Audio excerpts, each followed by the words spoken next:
El sistema solar, nuestro hogar, inmenso, majestuoso, pacífico. Vuelva a pensarlo. En un principio no había nada más que una enorme capa fina de gas. ¿Cómo pudimos transformarnos de eso a esto? Cuando observamos el cielo, estamos buscando nuestros orígenes, lo que sucedió. Si se analiza la historia del sistema solar, se puede presuponer un nacimiento tremendamente caótico. Parece un pinball planetario. Fueron sucesos extremadamente violentos. Se trata de una historia de supervivencia impresionante. Es la formación de nuestro sistema solar.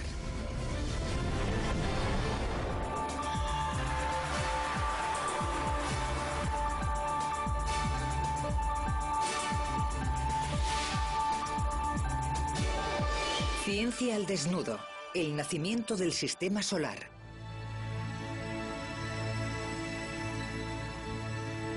A lo largo de la historia, los cielos han inspirado asombro y sobrecogimiento en los observadores humanos. Nuestros ancestros contemplaban el cielo con admiración e imaginaban el poder de esos objetos brillantes que nosotros llamamos planetas. La cuestión es que desde que ha existido el hombre, este ha observado el cielo. Ha estudiado lo que se ve en él y se ha preguntado lo mismo. ¿Qué relación existe entre nosotros y eso? En la antigüedad se construyeron megalitos, templos y pirámides con los que predecir sucesos cósmicos y adorar a los dioses del cielo. Sin embargo, los primeros telescopios desvelaron que el universo era muy diferente a lo que nos habíamos imaginado.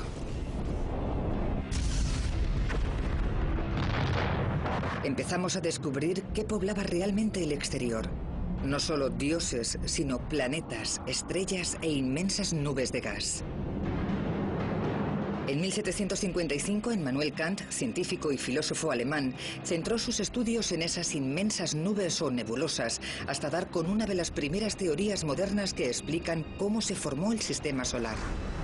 Ha resultado que todas esas nubes preciosas del espacio interestelar son muy importantes, puesto que es ahí donde nacen las estrellas y se forman los planetas. La idea clave de Kant, es decir, que las nebulosas podían colapsar y condensarse hasta formar planetas y estrellas, recibe el nombre de teoría nebular. 250 años más tarde, esta teoría sigue ayudando a explicar el nacimiento de nuestro sistema solar. Hoy en día, nuevas observaciones han revelado cuál es el origen del Sol, los planetas y las lunas del sistema solar. Algunos científicos, como el profesor Jeff Hester, están resolviendo muchos de los antiguos misterios que rodean este proceso de formación. Ahora estamos obteniendo las respuestas a las preguntas que la humanidad lleva cuestionándose desde que existe vida humana en la Tierra. Y esas respuestas cambian el concepto que tenemos de nosotros mismos. La doctora Michelle Thaler es astrónoma y trabaja con el telescopio espacial Spitzer de la NASA. Es el cuarto y último satélite del programa de gran observación de la NASA y ofrece a los científicos un punto de vista del universo totalmente nuevo. Los recientes avances de la astronomía se deben a que por fin podemos observar el universo tal y como es y no como lo percibe el ojo humano. Un modo de demostrar cómo surgió el sistema solar es estudiar la formación de otros sistemas más lejanos. Sin embargo, si Kant estaba en lo cierto y los nuevos sistemas solares surgen en el interior de nubes de gas interestelar, quizás no podamos distinguir jamás lo que sucede. Nuestros propios sentidos, lo que puede ver el ojo humano, no es en realidad todo lo que existe. Hay muchísimos otros objetos ahí arriba, pero los seres humanos no pueden percibirlos de forma natural. Los cuerpos emiten radiación infrarroja, que presenta una longitud de onda más larga que la luz visible.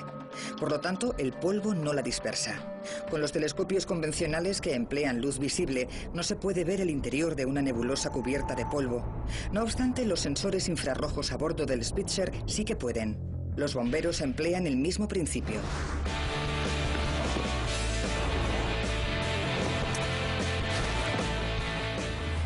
Esta habitación está repleta de humo. No hay manera de ver con nuestros ojos o con una cámara normal qué sucede en el interior.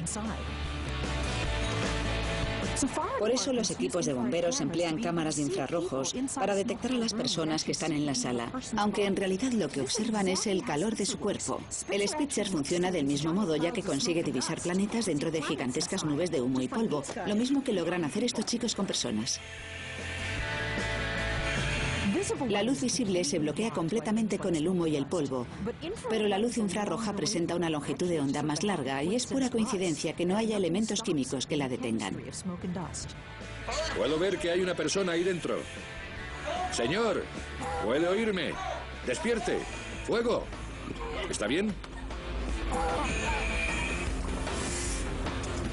Creo que ahora se pueden imaginar mejor en qué medida somos capaces de detectar lo que antes de emplear el telescopio espacial Spitzer nos era imposible. Una cámara en una habitación llena de humo es una cosa, pero un telescopio en el espacio exterior es algo muy distinto.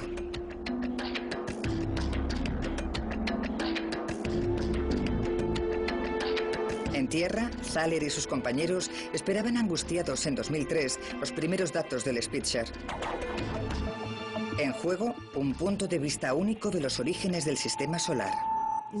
La pura verdad es que nadie había observado el universo con este tipo de luz. En un principio, estábamos maravillados por su belleza. Yo no creía que las imágenes del Spitzer iban a ser tan cautivadoras como resultaron ser. Son preciosas. Sin embargo, no son tan solo fotografías hermosas. Lo importante es que al observar cómo se forman otros mundos lejanos, también estamos aprendiendo cómo nació nuestro propio sistema. Uno de los privilegios de observar la formación de estrellas y planetas es que, de hecho, es una especie de viaje en el tiempo. Nos remontamos de este modo a nuestros orígenes hace miles de millones de años. Esta visión del pasado se convierte en una instantánea de las primeras etapas de la formación de los sistemas solares. Esta es la mejor imagen que se puede obtener del colapso de una nebulosa. De hecho, gracias al Spitzer, hemos conseguido distinguir el momento en el que el polvo comienza a acumularse y calentarse, hasta que al final emerge la nueva estrella. De este modo, resulta que la teoría que Kant definió hace 250 años es básicamente cierta. Nuestra propia nebulosa empezó a colapsar hace 4.600 millones de años. Es probable que llevara girando lentamente en el espacio desde su formación, pero cuando se produjo el colapso, comenzó a girar mucho más deprisa. Esto responde a la ley de la física conocida como la conservación del momento angular. A medida que se contrae la nebulosa, se concentra la misma cantidad de energía en un espacio más pequeño, y para conservar el momento debe aumentar la velocidad de rotación. Debido a su propia gravedad, nuestra nebulosa empezó a colapsar y girar cada vez más deprisa hasta que se formó un trozo denso de materia en el centro. Había nacido una protoestrella. Al principio, el calor que emanaba se debía a la fricción, pero al alcanzar los 10 millones de grados Celsius, empezó a actuar la fusión nuclear. Hace 4.500 millones de años, acababa de nacer nuestra estrella. Los átomos de hidrógeno se fusionaron hasta formar helio y durante el proceso se liberaron protones. El Sol acababa de emitir sus primeros rayos de luz, una luz que sigue brillando 4.000 millones de años después. Nuestra estrella se asemeja a un horno nuclear enorme de 1.600.000 kilómetros de diámetro. A día de hoy parece una transformación muy pacífica, puesto que el Sol irradiaba una suave energía por todo el sistema solar primigenio. Se desarrollaba todo tipo de actividades. Los objetos cambiaban muy rápidamente. Había violencia, explosiones y radiación intensa. Creo que nuestro origen fue bastante espectacular. Una investigación reciente sugiere que el nacimiento del sistema solar no fue nada pacífico. Es probable que nuestro Sol surgiera, de hecho, producto de uno de los acontecimientos más violentos del cosmos, la muerte explosiva de otra estrella. Parece que antes se produjo otra explosión más grande tras la que nació el universo entero. El Big Bang. Nadie sabe qué desencadenó esta gran explosión, pero se cree que tras ella se formó el espacio, el tiempo y toda la materia del universo. No obstante, algunos astrofísicos, como el profesor Stan Busley, no saben cómo justificar que durante el proceso no se elaborara casi ninguno de los 88 elementos químicos de la naturaleza. Cuando observamos a nuestro alrededor no vemos solo hidrógeno y helio, hay planetas y personas. Nosotros estamos hechos de carbono y oxígeno y los planetas de hierro y silicio. Y estos elementos no surgieron en la gran explosión, debieron de provenir de otro lugar. Aquí, en la Tierra, hemos aprendido cómo crear nuevos elementos por nuestra cuenta mediante la tecnología nuclear. Lo mismo sucede dentro de las estrellas. El hidrógeno y el helio del Big Bang se fusionan para producir elementos más pesados. Y si la estrella es lo suficientemente grande, en el ocaso de su vida realiza algo espectacular: explota. La energía de la explosión de una supernova prácticamente equivale a toda la que el Sol emitirá en sus 10.000 millones de años. Por su parte, la supernova la irradia en menos de un día. Y a continuación, se expande durante varios meses. Mientras se dilata, brilla tanto como una galaxia entera, tanto como 1.000 millones de soles juntos. Los procesos nucleares extremos que se producen dentro de la estrella moribunda fusionan los elementos que ésta creó en vida y surgen elementos más pesados. Cuando explota la estrella, estos se esparcen por el espacio. Al morir una supernova, crea los elementos esenciales para que surjan planetas y vida en otro lugar. Los productos obtenidos tras millones de años de reacciones nucleares se dispersan por el gas interestelar. Durante este proceso surgen algunas de las nubes a partir de las cuales nacerán al final nuevas estrellas. No obstante, son nubes tan finas que es difícil saber qué provoca que colapsen. El mejor modo de averiguarlo es examinar la materia que una vez constituyó la nube, y eso significa analizar los dos objetos más antiguos del sistema solar: los asteroides y los cometas. Pero antes de nada, los científicos necesitan recoger muestras del espacio exterior.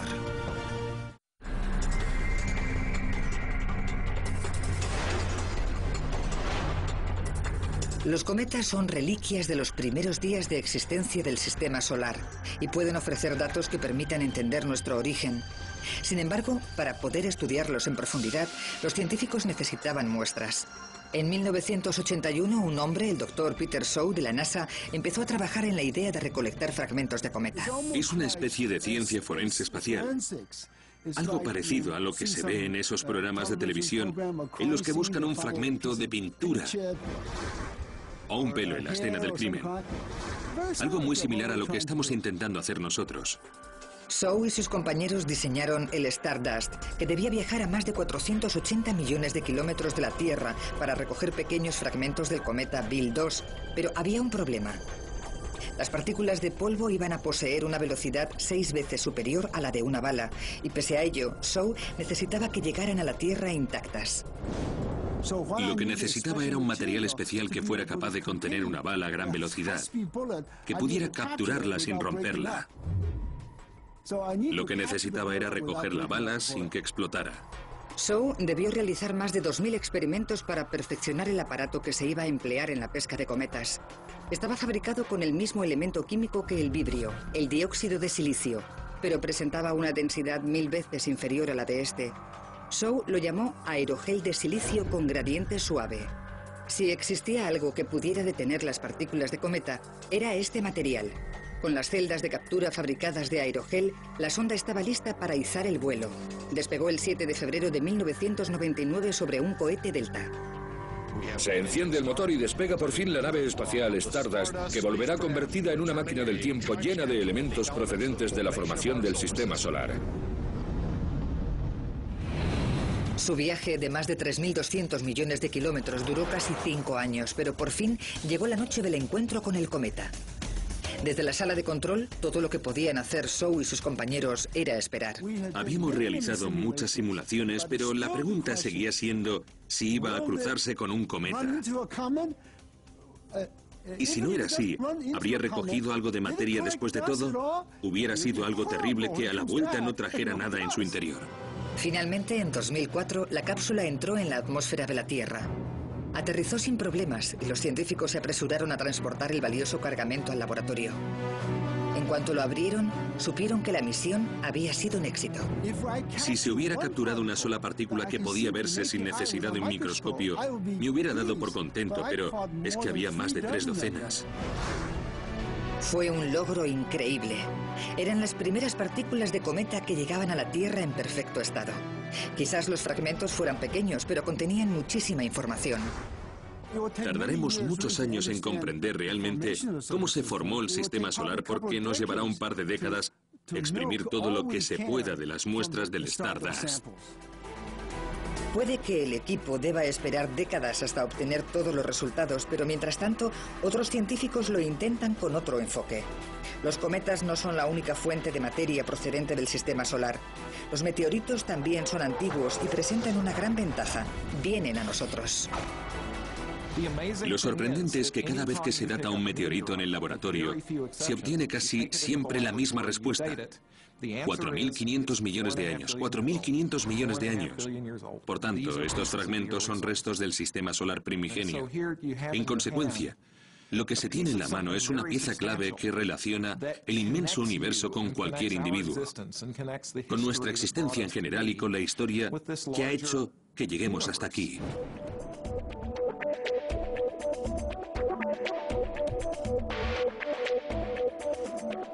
Después de exhaustivos análisis, el equipo de Hester descubrió isótopos inestables de hierro 60 en el interior de los meteoritos.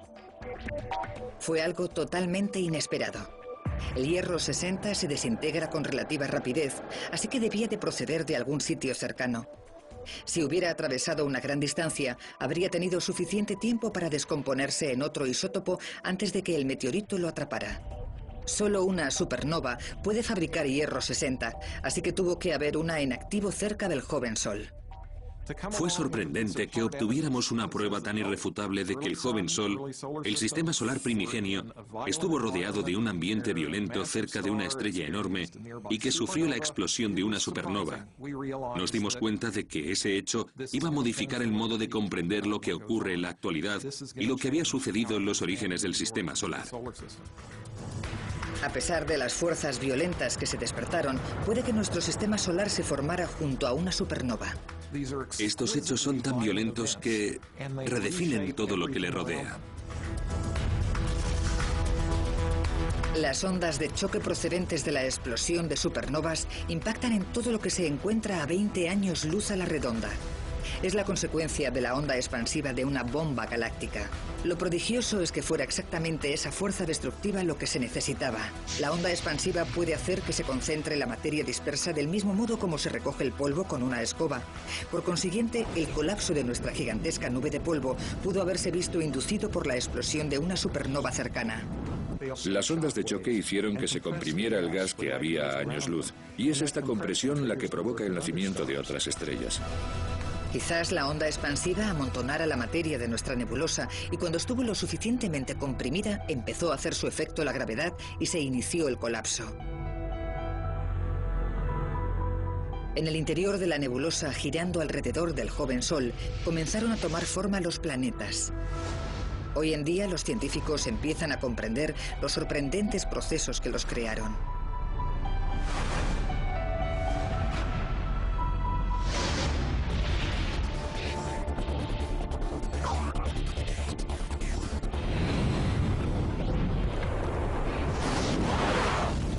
Durante años, el proceso de la formación planetaria había turbado a los científicos.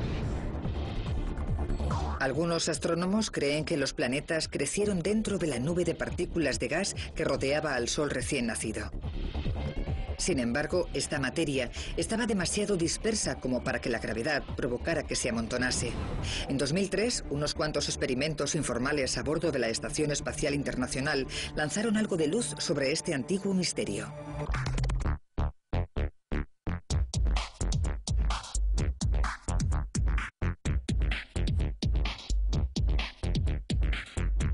En el tiempo libre, el astronauta Don Pettit se dedicaba a realizar unos pequeños experimentos en los que observaba cómo se comportaban las partículas en ausencia de gravedad.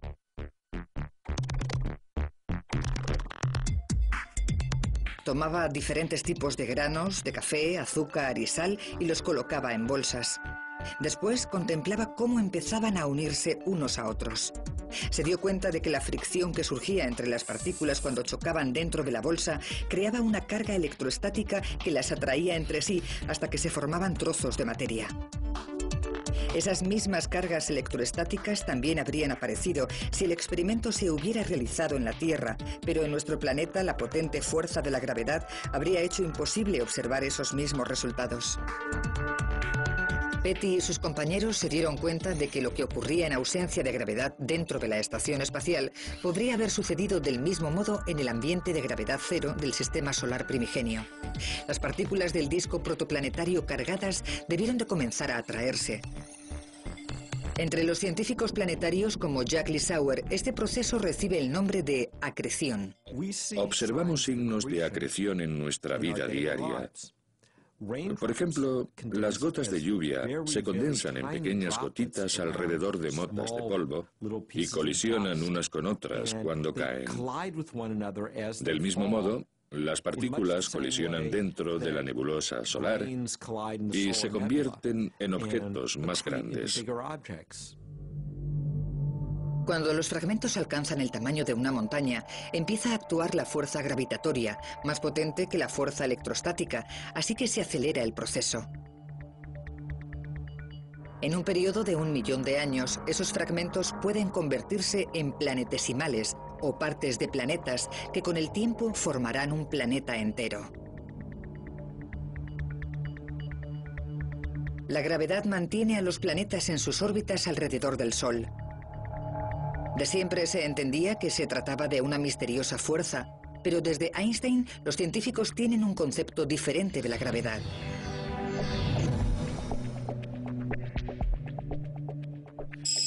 La mayoría de las personas saben que la gravedad del Sol mantiene los planetas en sus órbitas. Lo que vamos a hacer a continuación es ir un poco más allá para saber cuál es la verdadera naturaleza de esta fuerza. La primera ley del movimiento de Newton, la ley de la inercia, establece que todo cuerpo permanece en reposo o en movimiento uniforme rectilíneo si no actúan fuerzas sobre él. Ahora vamos a comprobarlo en esta superficie plana. Si esta bola representa a un planeta y lo hago rodar por la superficie, presentará un movimiento uniforme rectilíneo. Ahora bien, Einstein aportó algo en este aspecto.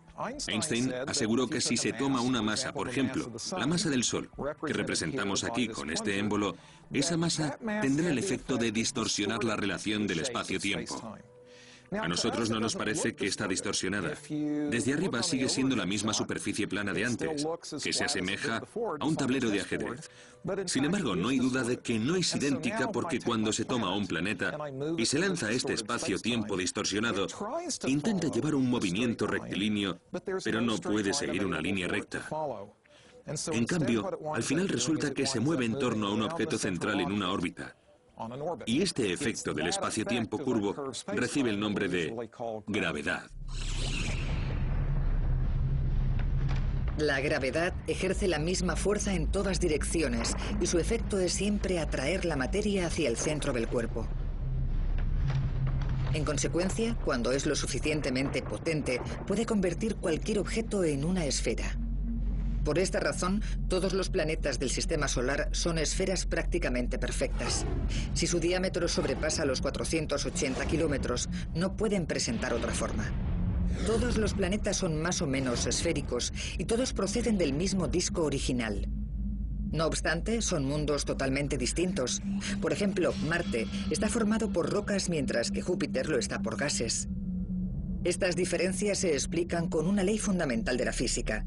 Los diversos tipos de materia se condensan a diferentes temperaturas. Lo que decide qué es gas y qué es sólido tiene que ver con la temperatura y nada más.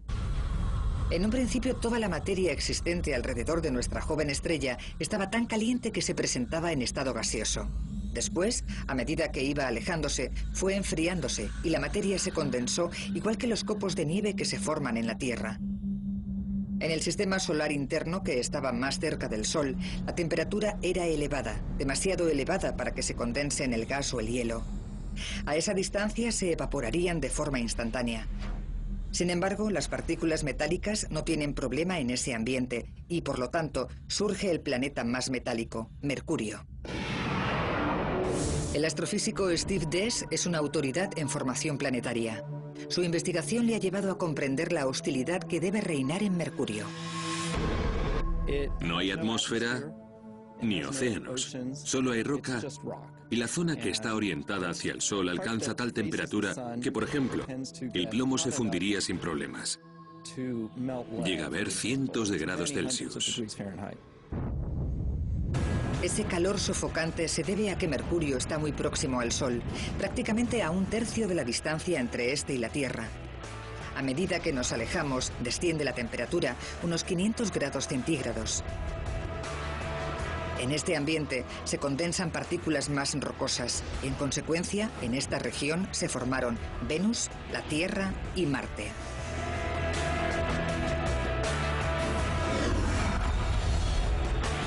Puesto que la órbita de Venus se encuentra a unos 48 millones de kilómetros de la de Mercurio, podríamos esperar que fuera un lugar más habitable.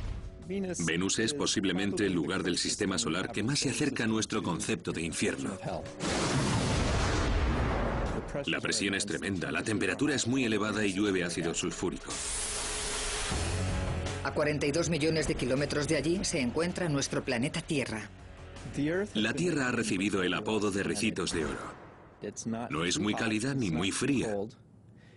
Su órbita se halla a la distancia correcta del Sol y de ese modo puede existir vida. Nuestro planeta cuenta con una capa de ozono protectora que nos salvaguarda de la radiación nociva de los rayos UVA y un campo magnético que repele la radiación cósmica mortal. La Tierra es además el único planeta interno que posee una luna grande. Hoy en día, algunos científicos como Gary Lofgren siguen estudiando las muestras que trajeron los astronautas del Apolo hace 30 años.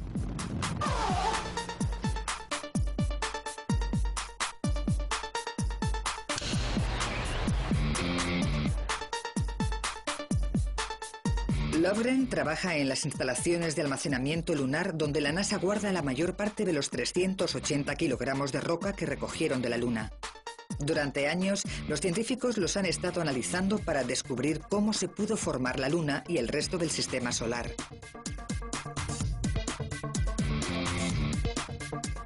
Se trata de una fuente inestimable para los geólogos. Y los astronautas del Apolo dieron mucha importancia a recoger el mayor número de muestras posible, incluso desoyendo las órdenes. Neil Armstrong se aseguró personalmente de volver con un montón de rocas. En mi opinión, decidió desobedecer las órdenes, puesto que para llenar una caja de piedras desapareció del objetivo de la cámara, algo que tenía prohibido. Cuando se analizaron estas muestras en el laboratorio, pronto se obtuvo información sorprendente. Rápidamente descubrimos que los elementos químicos presentes en la Luna eran muy diferentes de los de la Tierra y no casaban con los que esperábamos encontrar según nuestras teorías. Resultó que las rocas lunares y por consiguiente la Luna en sí eran más jóvenes de lo que se había pensado. Todas las teorías que habíamos definido se desmoronaron después de estar allí. Tardamos varios años en dar con alguna explicación. Si la teoría nebular estaba en lo cierto, tras la formación del sistema solar interno no podía haber quedado suficiente materia para que surgieran las lunas. Este enigma no se resolvió hasta que, tras décadas de trabajo concienzudo, los científicos hallaron otra hipótesis. En un panorama violento y devastador, la Tierra había tenido que experimentar un choque frontal interplanetario.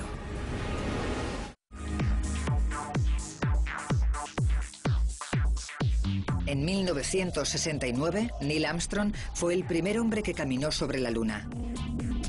Solo después de que los astronautas del Apolo trajeran muestras lunares, pudieron comprender los científicos cómo se había formado nuestro satélite. El estudio de los isótopos químicos sugirió que la Luna está constituida en parte por materia procedente de la Tierra. Un descubrimiento totalmente inesperado. Los investigadores no sabían explicar cómo podía haber llegado hasta allí. Finalmente se expuso una nueva teoría, una teoría audaz que sugiere que en el sistema solar primigenio no había 8, sino 20 objetos de tamaño planetario en órbita alrededor del Sol. Cuando se piensa en las primeras etapas de la formación planetaria, hay que imaginarse que era una especie de pinball. Todos los objetos iban de un lado a otro a gran velocidad y de vez en cuando chocaban entre sí.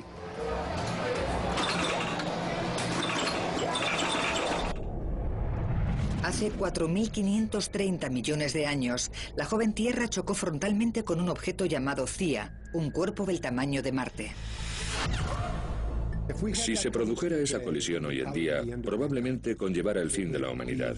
Equivaldría a muchísimas bombas de hidrógeno explotando en la superficie de la Tierra a la vez.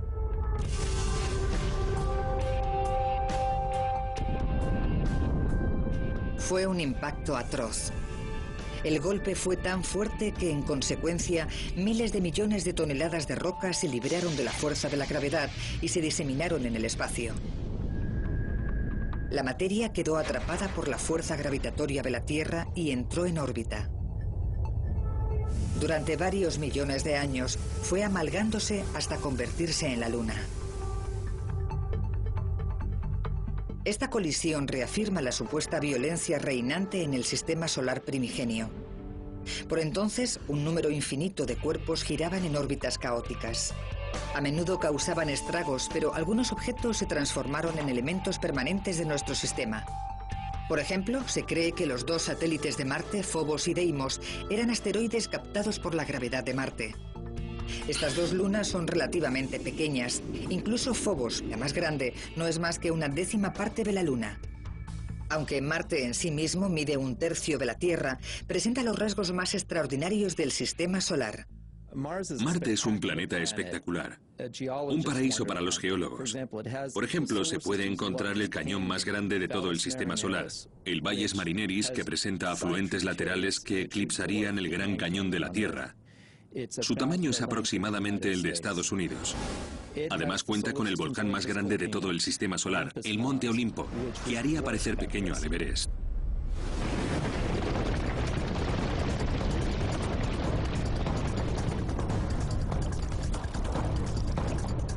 Marte es el último de los 4 planetas terrestres internos. Son cuerpos rocosos que orbitan dentro del cinturón de asteroides. La razón por la que estos planetas no crecieron más solo puede explicarse con una falta de materia. En el sistema solar primigenio no había mucha cantidad de roca y metal.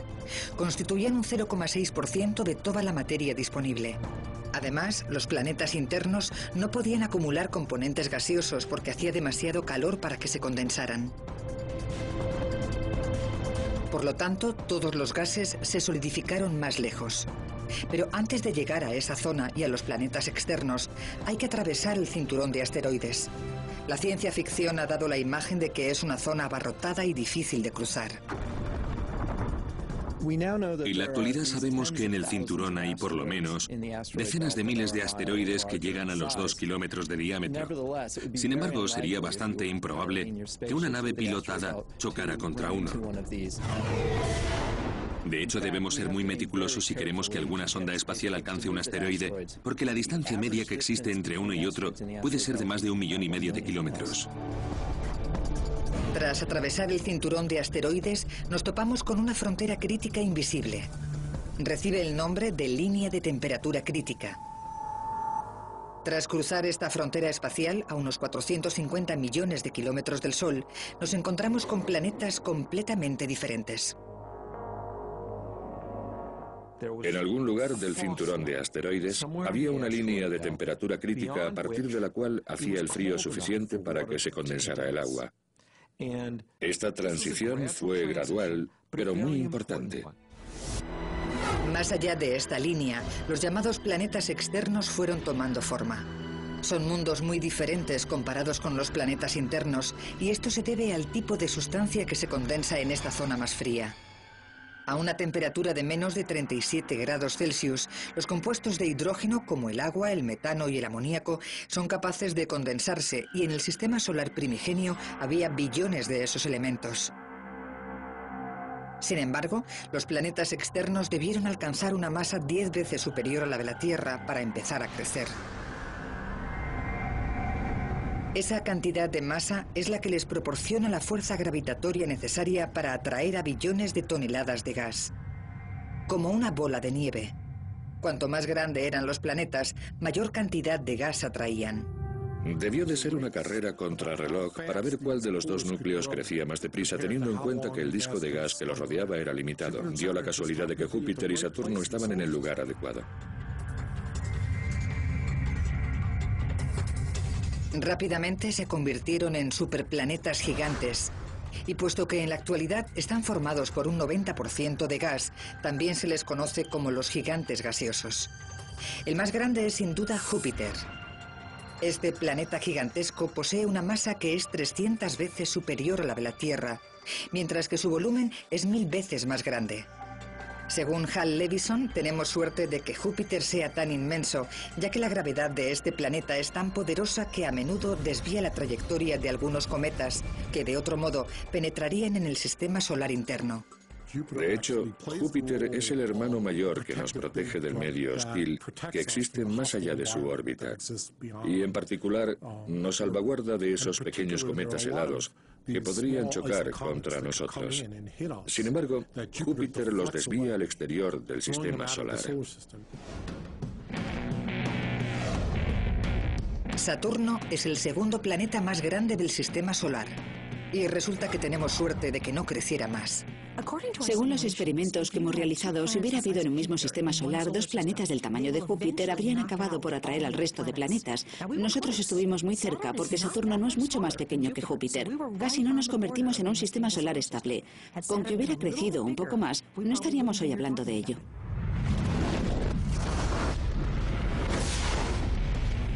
Es una idea que asusta. La gravedad de un Saturno más grande junto a la de Júpiter habría atraído y devastado a los planetas más pequeños. Por suerte, Saturno no tomó esa senda destructora y en su lugar se convirtió en una de las bellezas del sistema solar. Siempre que muestro los planetas con el telescopio, dejo Saturno para el final. Es bonito, una preciosidad. Esa hermosura se debe en buena parte a sus grandes anillos. Los anillos están compuestos por miles de millones de fragmentos que crecen y se desintegran continuamente debido a las fuerzas gravitatorias opuestas de Saturno y sus lunas.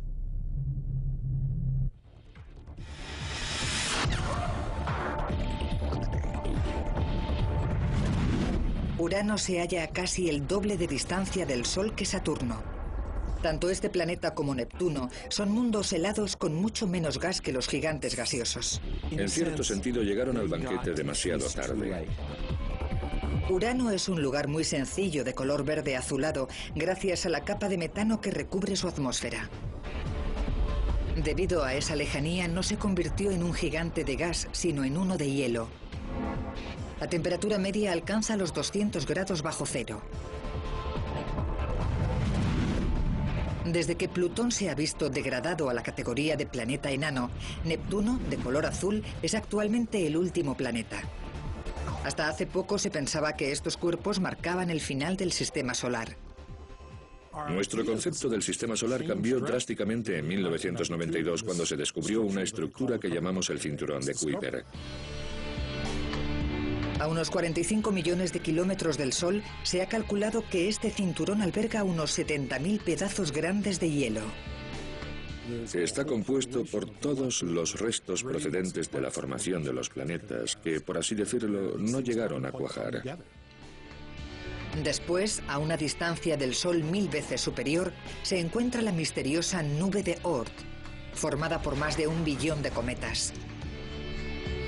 Probablemente la mayoría de estos se constituyeron más cerca del Sol durante el mismo proceso que creó los planetas.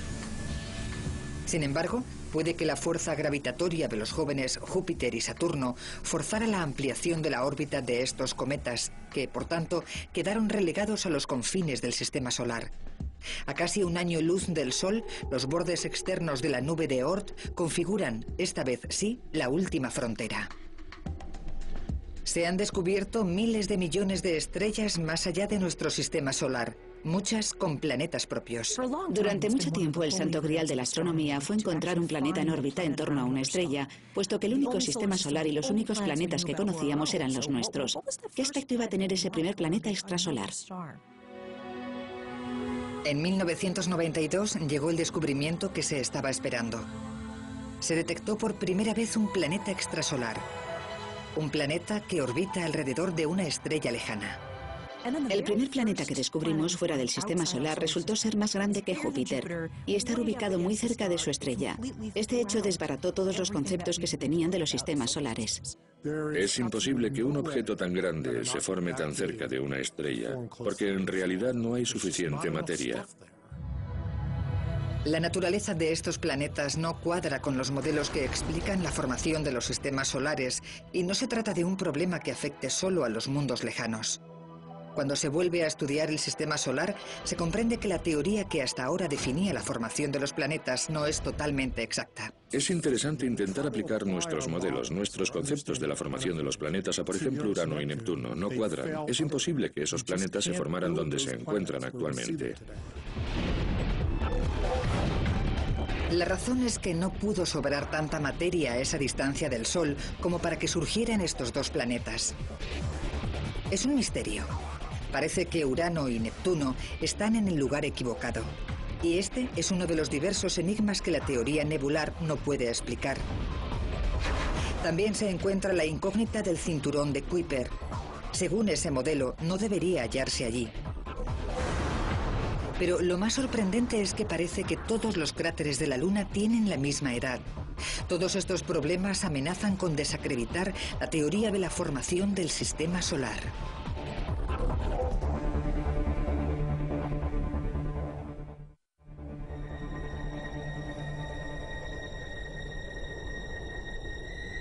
La Luna puede ser nuestro vecino más cercano, pero aún esconde numerosos secretos. Sin una atmósfera o un clima específico, el paisaje lunar no cambia prácticamente nada.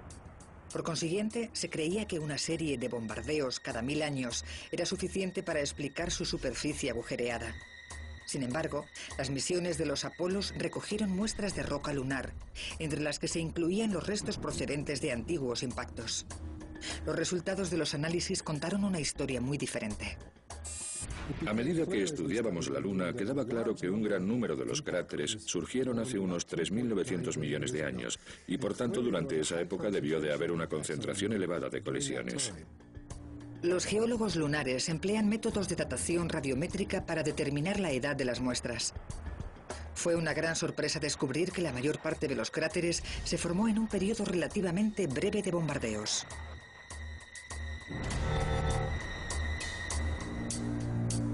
El Dr. David Crean es un experto en esta fase, conocida como el bombardeo pasivo tardío o el cataclismo lunar. Estos resultados de la Luna nos explican en realidad aspectos del origen, la estructura y la evolución de todo el sistema solar. Decenas de miles de grandes meteoritos debieron de impactar en la Luna durante el cataclismo lunar. La Tierra también debió de recibir algún golpe.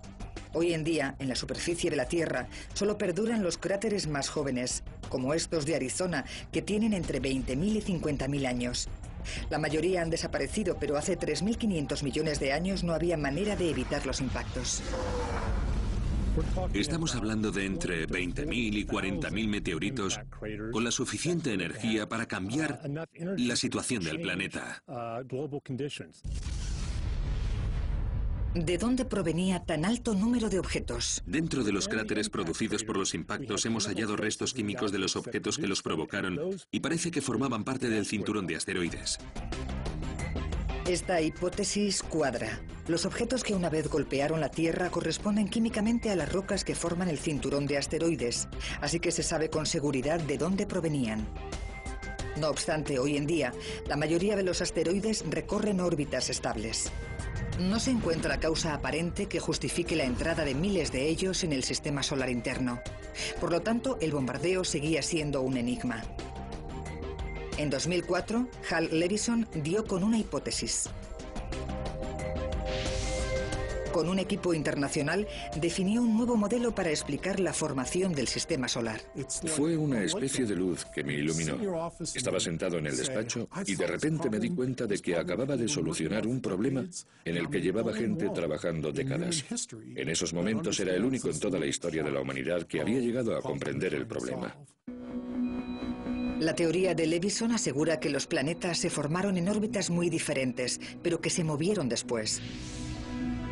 La mayoría de los científicos creía que el sistema solar era estable y relativamente predecible, pero ahora muchos expertos no están de acuerdo.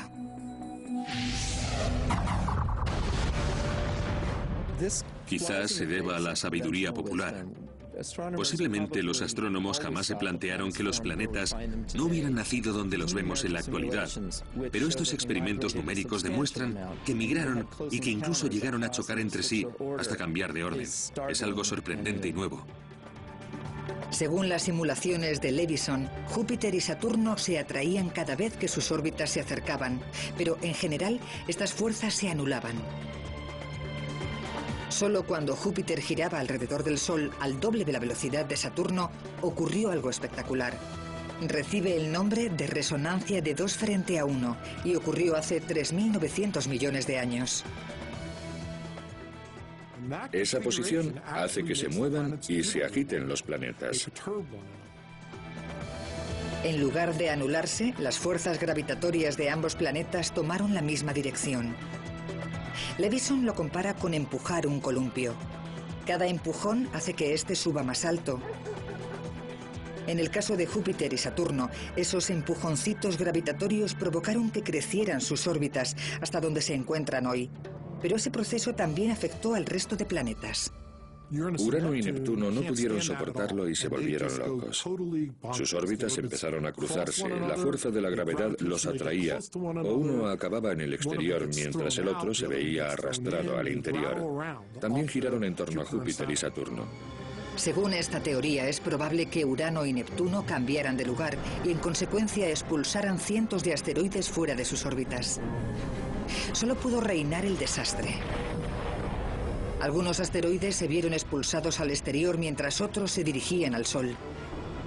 Miles de ellos impactaron en los planetas interiores y en la Luna terrestre. Puede sonar a una transformación demasiado caótica para ser cierta, pero diversas pruebas empiezan a sugerir que eso fue exactamente lo que sucedió. No podría volver a ocurrir. Júpiter y Saturno se encuentran demasiado lejos. Sin embargo, este acontecimiento debió de ser clave en la formación del sistema solar. Lo increíble es que se desarrollara de este modo, porque podría haber habido un final muy diferente. Podría haberse tratado del tipo erróneo de estrella o podría haber habido demasiados planetas gigantes. Hay tantos aspectos que podrían haber salido mal, que es una suerte que estemos actualmente aquí. A diferencia del sistema solar diverso que vemos hoy, podíamos haber permanecido siendo cenizas, gas y polvo. ¿Qué sucederá en el futuro? Dentro de 5.000 millones de años, cuando el Sol se quede sin energía, empezará a expandirse y arrastrará consigo a todos los planetas interiores.